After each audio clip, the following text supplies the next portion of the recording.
Hello, Nay. Hello, Nay. Pati ka. Hi, Boyet. Nay, dali papadala ko sa kanya.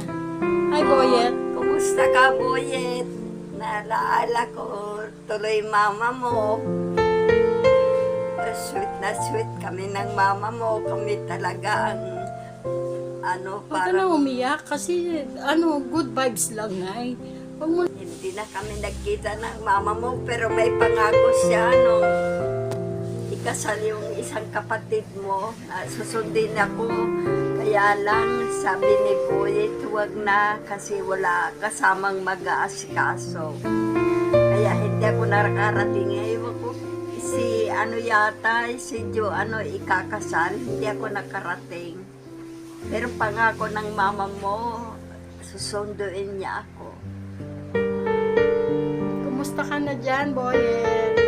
Mag-ipong ka kasi mahirap ang buhay ng abroad. Katulad nung... Ilang taon ka na dyan? Ilang taon na? Siguro matagal na. Marami na siyang good yun.